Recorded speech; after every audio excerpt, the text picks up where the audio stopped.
वहीं अगली खबर जोधपुर से 4 जनवरी प्रिंस एस्ट्रो पॉइंट व ज्योतिषी संस्थान जोधपुर में आज 4 ज्योतिषी विभूतियों को अवार्ड देने की घोषणा की गई है। इन चारों विभूतियों को मार्च माह में दिल्ली में आयोजित भव्य समारोह में सम्मानित करते हुए अवार्ड में नवाजा जाएगा। यह जानकारी आज प्रिंस एस्ट्रो पॉइंट ज्योतिषी संस्थान के फाउंडर नरेंद्र सिंह राठौर ने पत्रकारों से वार्ता में की।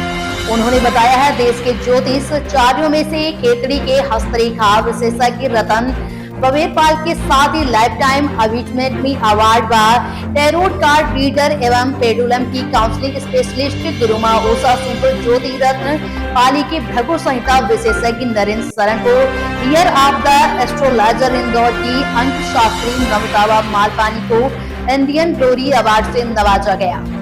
संस्थान में भिन्न भिन्न संस्थानों द्वारा Acharya Devobhav Indian astrologer icon award, year of the astrologer Indo American astrological award, US global व एप्सिलेशी अवार्ड के इंडियन ग्लोरी के अवार्ड से सम्मानित किया जाएगा।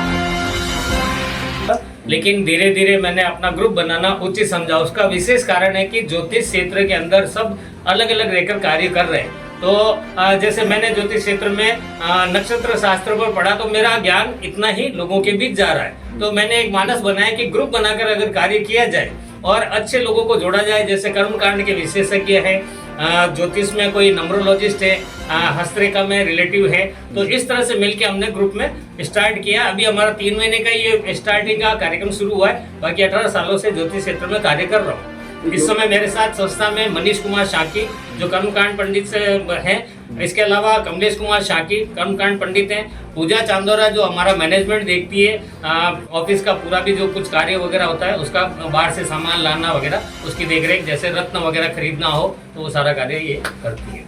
ज्योतिष का हमारे जीवन में महत्व क्या रहता है? क्या देखते हैं कि विज्ञान जब से आगे बढ़ा है तो ज्योतिष का महत्व कहीं ना कहीं डाउन हुआ है? बिल्कुल बिल्कुल, आपकी बात से मैं सहमत हूँ सर। लेकिन इसके लिए नक्षत्र शास्त्र पढ़ना आवश्यक है। हम क्या करते हैं कि 9 ग्रह और 12 राशियों के ऊपर आधारित ज्योतिष को समझते हैं, लेकिन ज्योतिष 12 राशियां और 9 ग्रहों पर आधारित नहीं है, क्योंकि ग्रह महीना 1.5 महीने में मूवमेंट करते हैं, राशियां भी मूवमेंट करती है, लेकिन नक्षत्र सिर्फ 27 दिन में एक बार मूवमेंट करेगा, जिसका प्रभाव हमारे पेड़ पौधों पर, हमारे जीवन पर पड़ेगा, मानव जीवन पर, पशु जीवन पर, जल जंतु सारों पर नक्षत्रों का प्रभाव पड़ता है। इसका कारण अगर आपको जानना हो तो एक सूर्यमुखी पौधा है जिसको आप सुबह सूर्योदय के समय लगाइए, वो खिलेगा नहीं, लेकिन जैसे ही सूर्य की किरणें उस पर गिरेगी वो खिल पड़ेगा। उसके अलावा जिस तरफ सूर्य का मूवमेंट होता रहेगा उस तरफ वो पौधा घूमता रहेगा।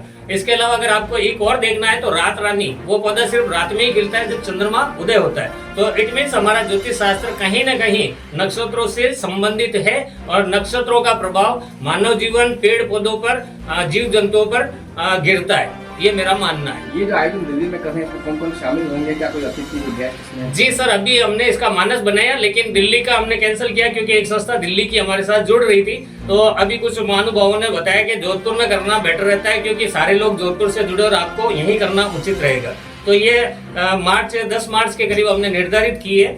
इसमें हम कुछ लोगों को बुला करके सारा तरीके से करके और 10 मार्च के करीब हमारा ज्योतिष सम्मेलन जोधपुर में ही करने का मानस है। इसके पीछे उद्देश्य क्या रहता है? क्या लगता है कि ज्योतिष के महत्व को बढ़ावा देना या जैसे लोग जो काम कर रहे हैं उनको कहीं ना कहीं सम्मान देना? क्या ज्योतिष को महत्वपूर्ण योगदान जरूरी है, क्योंकि हर मानव पीड़ित है, 9 ग्रहों से, नक्षत्रों से पीड़ित है। लेकिन अब उसमें क्या होता है, जैसे कि मान लिया कोई व्यक्ति एक कुंडली लेकर किसी आचार्य के पास जाते हैं, बोलते हैं साहब मुझे व्यवसाय करना है, किस प्रकार का व्यवसाय करना चाहिए?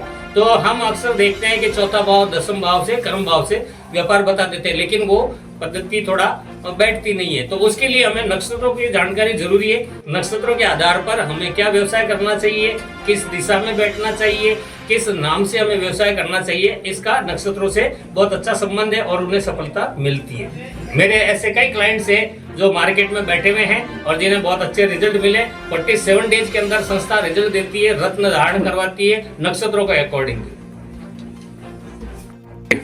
प्रिंस एस्ट्रो पॉइंट एक ज्योतिष सम्मेलन करने जा रहा है, जिसके अंदर ज्योतिष क्षेत्र में कुछ जानी मानी विभूतियों को सम्मानित करने का हमने मानस बनाया है, जिनका परिचय आपको पूजा चांदोरा जी मैडम हमारी जो वो देंगी। मार्च 2025 में एक ज्योतिष समारोह किया जा रहा है। उसमें 4 विभूतियों के नाम खेतड़ी के रतन बबेरवाल को life time achievement award, Noida से टैरोट कार्ड रीडर और पेंडुलम डाउजिंग स्पेशलिस्ट गुरु माँ उषा सिंह को ज्योतिष रत्न अवार्ड, पाली से भृगु संहिता विशेषज्ञ नरेंद्र शरण सर को year of the astrologer, Indore से अंक शास्त्री अमिता मालपानी को इंडियन ग्लोरी अवार्ड दिया जाएगा। इसके अलावा कर्मकांड से संबंधित जो कार्य हमारी संस्था ने ग्रुप में मिलकर काम शुरू किया है, तो कर्मकांड पाठ के लिए मनीष कुमार शांकी एवं कमलेश शांकी अपना तौर से कर्मकांड के बारे में कुछ जानकारी बताइए। सर के द्वारा जैसे एस्ट्रोलॉजी में मार्गदर्शन बताया जाता है कि पर्टिकुलर किसी कुंडली में कोई ग्रह दोष है, कोई कमी है, तो उसके द्वारा उपाय लिख के सर को गाइड करते हैं आगे वाले को। जैसे कोई हवन पाठ पूजा है, ग्रह शांति है, तो पंचांग में वर्णित मुहूर्त के अलावा किसी दिन अगर ग्रह शांति का हवन किया जाता है तो उसमें अग्निवास देखा जाता है। और एस्ट्रोलॉजी के रिलेटेड जैसे ग्रह शांति, शनि राहु केतु जो भी अपन सुनते हैं उसके अकॉर्डिंग जो ग्रह शांति कराई जाती है उसमें अनुष्ठान वगैरह होते हैं, मंत्रों के जाप होते हैं, सिस्टमेटिक हवन विधि वगैरह अगर काम में ली जाए तो उसको रिजल्ट जल्दी मिलता है। इसके अलावा हमारे कमलेश शांकी जी भी ज्योतिष के बारे में कुछ कर्मकांड पाठ। जिस प्रकार हमारे ब्रह्मांड के अंदर ऊर्जा होती है, जिस प्रकार हमारे शरीर के अंदर भी ऊर्जाएं होती है, उन ऊर्जाओं को बैलेंस करने के लिए मंत्रों का आविष्कार किया गया था हमारे ऋषि मुनियों के द्वारा। उन मंत्रों को जाप करने से, बोलने से हमारे आसपास का जो वायुमंडल है वो प्रभावित होता है। अब अगर मंत्रों को सही उच्चारण करते हैं तो सकारात्मक प्रभाव पड़ता है, और उनको गलत उच्चारण करते हैं तो नकारात्मक प्रभाव पड़ता है। और सकारात्मक प्रभाव पड़ने से हमारे जीवन के अंदर जो भी ग्रहों की प्रतिकूलता है उनको अनुकूल करने की क्षमता बढ़ जाती है।